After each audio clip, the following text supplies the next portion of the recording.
예, 은을 좀 보겠습니다. 구동호님께서 레딧 게시판에 은이 다음 타겟, 게임스타 다음 타겟이 은이다라는 얘기가 있다고 하셨는데, 그 얘기 듣고 제가 한번 봤었습니다. 근데 제가 봤었을 당시에, 어, 봤고, 그 다음 봤을 때가 장중에 10% 오르는 것을 보고, 저 영상을 남기지 않았는데, 왜냐면 너무 급등한 시점에서 뭐 어떤 상승을 하고 상승 신호라고 하도 얘기하는 거 위험할 수가 있거든요. 사실은 급등하기 전에 요 정도도, 그치, 뭐, 이걸 뭐 급등의 신호라고 보긴 그렇고 사실은 이날 크게 마감됐으면 이날 여기를 뚫어야지 급등의 신호가 되는 건데 레딧 게시판 그게 뭐 게임스탑을 한 그 게시판인가 보죠. 저는 로빈후드 게시판이라고 하길래 게임스탑은 뭐 딴 건 줄 알았고 레빗 게시판은 레빗으로 알아듣고 또 무슨 뭔가 삐끼지라는 게시판인가 하는 생각 정도만 했었습니다. 근데 그게 월가와 싸우는 그러니까 뭐 월가 헤지펀드와 싸우는 개인들의 무슨 그런 게시판인가 봅니다. 근데 여러분 그런 걸 믿지 마세요. 게임스톱에 대해서 하는 얘기나 아니면은 제 생각입니다만 앞으로도 계속 그런 일들이 아마 있을 거예요. 그냥 어떻게 보면 개인들이 뭔가를 월가를 이기는 것처럼 그런 뉴스들을 계속 재생산할 거라고 보는데 은도 어쩌면 모르죠. 은도 한번 또 개인들이 모여서 또 한 번 더 올린다라고 하는 얘기가 나올 수도 있는데 근데 어차피 그런 거는 그 사이트 운영자 자체가 월가의 끈앞풀일 수도 있고 그걸 모르잖아요. 그죠? 월가의 끈앞풀일 수도 있고 재개발 재건축 같은 데 가면은 거기 조합에 이렇게 심는다고 하죠. 그 걔네들이. 뭐 그런 식으로 그러니까 믿을 수준은 없습니다. 그리고 또 하나는 지금 증거금 인상을 했죠. CME가 월가편을 든 거죠. 말씀드렸다시피 증거금 인상은 진입장벽을 높이기도 하지만 그거보다는 방향조나 이런 날 이렇게 하락하는 날이 나오게 되면요. 증거금 인상하고 이렇게 하락을 시키면은 유지 증거금이 올라가게 되면은 원래 돈을 채워넣어야 되는데 그걸 통보를 안 하죠. 그러니까 몰라요. 좀 레버리지 쓴 사람은 자신도 모르는 사이 하루에 이렇게 되면 이게 강제 반대 매매가 오늘 좀 많이 나왔을 겁니다.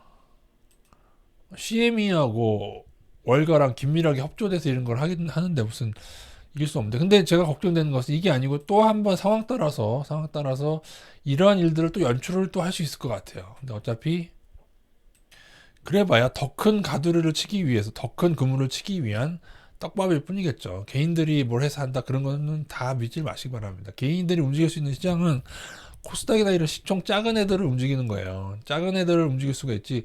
게임 수습도 여러분 월가가 받아준 거죠. 받아준 겁니다, 여러분. 월가에서 마음 먹으면 그거요 다 잡아먹을 수 있어요. 그래서 그 관점에 대해서 설명을 드렸고요.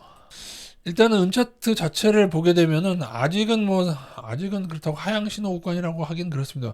오히려 지금 요즘에는 금이나 그 금이도 안 좋아요. 보시면은 금 보면은 지금 하단을 깰까 말까 하고 있죠. 뭐 이거 아직 깨진 않았는데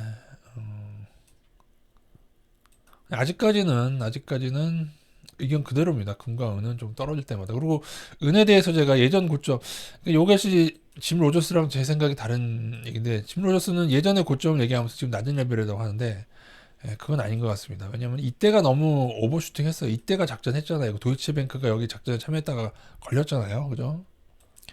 이 정도 레벨은 지금 금 레벨하고, 금하고 비슷한 레벨 정도인 거지, 예전에 고점 이때가 금보다 훨씬 상승폭이 훨씬 더 크고 너무 오버주핑된 거라 이때를 봐서는 안 된다 제가 볼 때는 그렇습니다. 월가가 한번 받아주면은 상황 따라서 좀 하락하다가도 또 조금 올리고 그러면은 이 정도 하락하다가 조금 오른 걸 가지고도 또 지금 뭐 밀리고 있다. 게임스탑에 이어서 또 개인들이 또 은을 올려서 주락펴락하고 있다라고 하는 아 말이 안 되죠. 왜 말이 안 되냐면요. 선물은 그냥 다이다이. 이거는 파생이기 때문에 뭐 주식도 아니고 다이다이입니다. 그냥 힘 대 힘이에요. 힘대 토토 대 토토의 힘 대 힘이에요. 돈 많은 쪽이 무조건 이게 월가가 돈이 훨씬 많죠. 개인들 다 합쳐도 안 됩니다, 여러분. 월가의 배후에 FED가 있기 때문에 다 합쳐도 안 되고 의견 일치도 안 되고 그 의견 일치를 만드는 그게 끈앞풀면 어쩔 겁니까, 여러분? 오늘 그거보다는 팔라디움 인버스를 제가 투자를 일부 하고 있죠. 팔라디움이 지금 하락 신호가 좀 나오고 있어서 이러다가 이제 훅 한번 떨어질 텐데 한 번 더 반등이 한 번 좀 나오더라도 제가 볼 때 이 레벨을 좀 회복 못하면은 그 후에 좀 하락한 좀 가지 않을까. 어쨌든 약간은 팔라듐은 아직은 약간 박스권이긴 한데 그래도 아랫단 윗단이 살짝씩 올리고 있죠. 아랫단 윗단인데 예, 방향을 좀 잡지 않을까. 왜냐하면은 넘는 듯 실패하는 것을 여러 번 반복하다가 한 번에 훅 내려앉거든요. 팔라딘 인버스 일부 그냥 투자하고 계시면 되겠습니다. 나중에 여기를 넘게 되거나 그렇게 되면 좀 손절을 다시 해야겠지만은 넘는 듯 하다가 이렇게 훅 꼬라박고 그다음에 뭐 잠시 반등하더라도 다시 훅 꼬라박는 패턴 정도가 되지 않을까 싶은데 모르겠습니다. 아니면 조금 시간이 걸릴 수도 있긴 하죠. 어쨌든 이 아랫단이 깨지게 되면 추가 하락 신호가 난다. 그렇게 보시면 되겠습니다. 근데 뭐 특별히 다른 얘기는 없잖아요. 늘 드리던 얘기고 다른 얘기도 없고. 근데 만약에 은이 여러분 여기를 뚫게 된다? 뚫게 되면은 사실은 상승 신호입니다. 예, 뚫게 되면 일부는 조금 쫓아가는 방향으로 해야 될 것 같습니다. 근데 또 개인이 이긴다라고 하는 뉴스가 나오면 그러면 좀 불안할 것 같긴 한데 또 월가가 또 어떻게 한 번 더 오른 다음에 나중에 반대로 주식을 어떻게 하겠습니까? 그래도 아직은 상승이 완전 깨졌다고 보긴 그렇고요. 그런데 어차피 여기서 근데 요날 장중에 12% 올랐던 요날 윗꼬리를 맞았죠. 윗꼬리를 맞은 날 거래량이 좀 크다는 건 좀 안 좋네요. 그죠? 거래량이 좀 너무 크다. 윗꼬리 맞은 날. 개인들도 많이 달려들었고 월가가 좀 누른 것 같습니다. 근데 요런 날 오르다가 떨어진 날 그러면서 증가가 올라가면은 여기서 이날 반대면에 많이 당했을 것 같습니다. 윗골이 달린 날이 너무 거래량이 크면은 그 후에 줄줄 하락하는 경우도 간혹 있으니까 그거는 염두에 두시고요. 근데 월가가 좀 더 장난을 치고 받아주고 더 꼬이게 하려고 하면은 오르게 될 수도 있는데 개인은 못 이깁니다. 못 이겨요.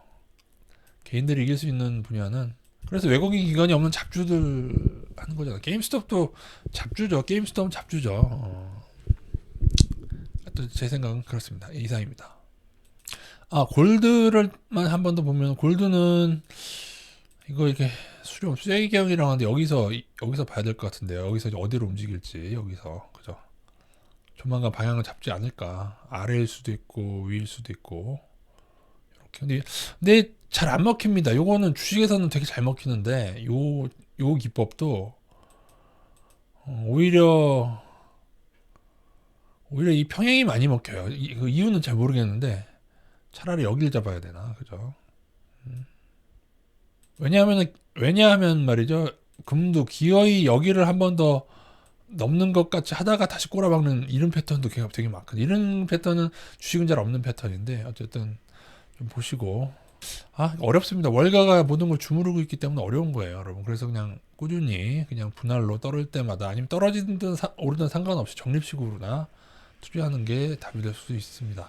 만약에 월가가 기간 조정을 만들게 된다면은 기간 조정을 오르더라 나중에 기간 조정 만들게 된다면 그 기간 동안 오래도록 조금 매수하는 정도가 되겠죠. 그렇게 하는 이유는 2020년도에 작년에 너무 많이 올라서 그래요. 많이 올랐으니까. 제 분석의 능력은 이 정도까지인 것 같습니다. 각자 잘 판단해 보시기 바라겠습니다.